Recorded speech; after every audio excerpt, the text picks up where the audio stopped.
Welcome everyone, Medi Mod X में आपका स्वागत है। I am Sandeep Dewangan, BAMS second phase student in Siddharampa Danigond memorial trust Ayurvedic medical college. In this video, I am going to explain all abnormal kinds of gaits with its proper description. So let's get started. The first one is hemiplegic or circumductory gait.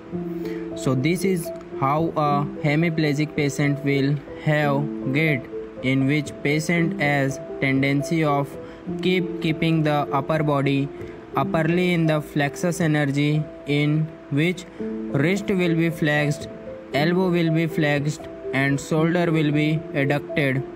And just because patient's hip muscles are not working properly, patient has tendency of hiking the hip and then so that they can easily clear the ground and move in the forward direction. So this is a typical gait you will notice in hemiplegic patient. Now the second one is Parkinson gait.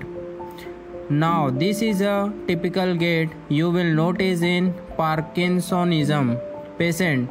This pill rolling movement is very typical in those patients. Plus, patient will have tendency of stooped forward position, in which they will have tendency of keeping short steps. They will not be able to create largest steps because of the lack of base of support and falling risk.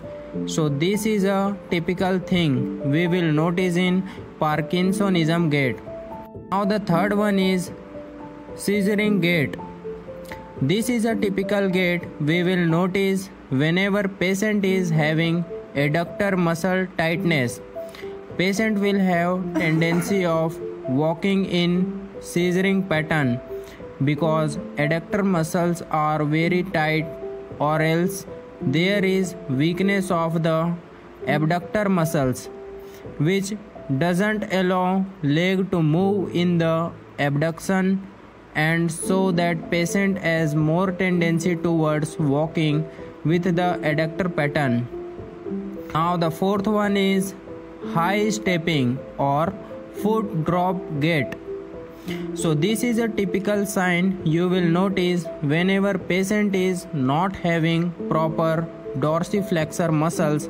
This gait it is called as high stepping gait.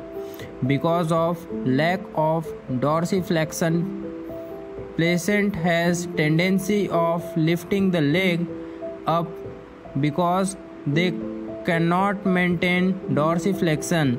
So there to cover the ground and to avoid dragging of the toes, patient will have tendency to lift the full leg off and then they are striking it on the ground.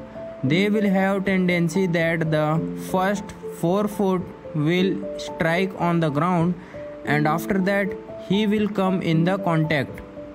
Now the fifth one is antalgic or limping gait. So this is a typical sign whenever patient is having pain in the hip area or the ankle joint. So what patient's tendency is, patient rise to avoid more weight bearing on the affected limb, and that is the reason that they will notice that stance time on that particular affected side will be less, and that is the reason that patient will walk like that patient is limping. So basically avoiding weight bearing on the particular side and walking is called as limping gait or antalgic gait. Now the sixth one is hand to knee gait.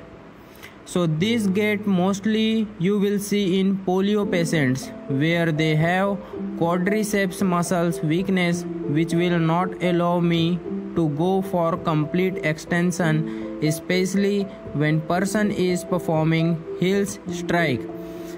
So that is the reason when person tries to walk during the heels strike, they will try to push the knee back in extension position, and that is why we called as hand to knee gait.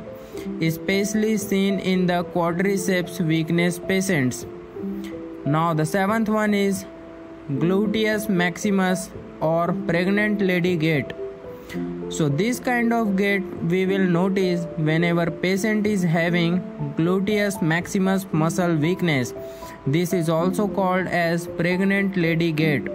If patient is having gluteus maximus muscle weakness on the both sides, so in this what happens when the patient's trying to perform heel off or toe off, patient has to perform hip extension, and if gluteus maximus muscle is weak, patient is unable to do so, and this was patient tries to keep a hand over the gluteus maximus muscle and tries to lean backward so that easily hip extension can be occurred and patient can walk easily.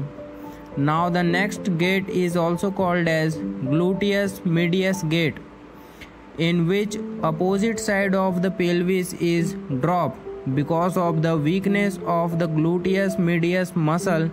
So here for the example, my right side gluteus medius muscle is weak, then while walking, if I am lifting off the left foot, it will drop down like this. Again, when person is walking, it will drop down like this again, and this will drop down like this, because the gluteus medius muscles work is basically to hold the pelvis upward whenever it is not in supported position.